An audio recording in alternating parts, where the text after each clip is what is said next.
No,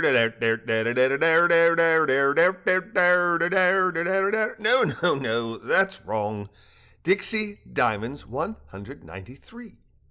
Canberra, Brisbane, 11:20 p.m. Immediately upon disconnecting from his phone call with Pilotre de Rosière, Clive Voss got to work on the Brentzy Enigma, first by phoning the Canberra ASIO office and emphasizing an immediate need for help. Marianne Turing from the third shift agent who answered his call. After emphasizing the life and death urgency of his mission as well as the exigency of hearing from Turing, he emailed what little information he had to Canberra and then made wise use of his time by performing some basic research on both Brentzy and former U.S. President Jimmy Carter. Voss was unsurprised when he confirmed that Carter's birthday was the 1st of October 1924. He was also thankful that Pilotre had reminded him of the odd month, day, year ordination convention for writing dates in the USA rather than the day, month, year that most other countries used. He was mildly annoyed with himself when his brain wandered down the irrelevancy of why the USA chose to scramble the date data rather than present it in the smallest to largest chunks by presenting month, day, year as opposed to the smallest data point to largest, i.e. day, month, year convention. But then remembered that the fledgling United States had literally chosen to run races on racetracks in an anti-clockwise direction rather than continue with the clockwise convention of the British Empire precisely because they wished to demonstrate their independence from British traditions, and with that supposition in mind he was able to rid himself of the silly thought-worm distraction. Voss was considering how Brentzy would use Carter's birthday as his password when his phone rang and a Canberra number appeared on caller ID. Voss lifted the receiver to his ear and answered the call by declaring, "This is Voss." "This is Turing," a soprano voice replied. "I'm told you need immediate assistance in a life-and-death matter. How can I help?" "Sorry to rouse you in the middle of the night," Voss said. "Thanks so much for returning my call so quickly. Did you have a chance to look at the email?" "I did. Not much there, but beats the tar out of nothing.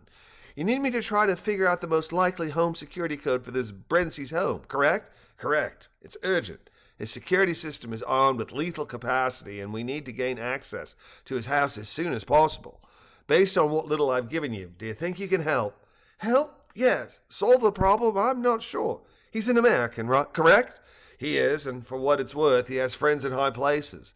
We have corroborating evidence concerning the lead about Jimmy Carter's birthday, but as I said, we don't know how he'd ordinate the numbers nor how many are in his password.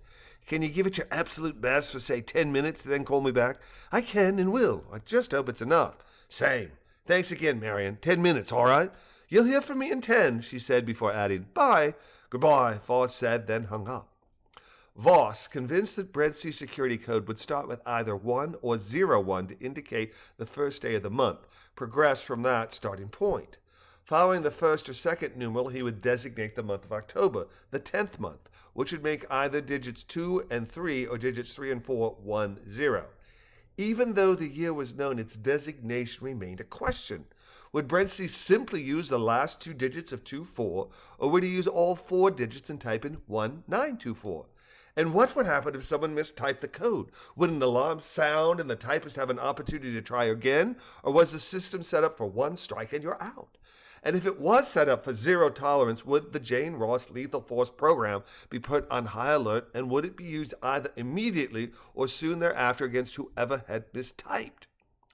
Voss plugged determinedly away at his task of breaching Jane Ross's firewall for 10 minutes, but the only progress he made concerning the password was establishing that Brentzy did follow the American convention of writing dates, month, day, year, unless a form specified the day, month, year convention.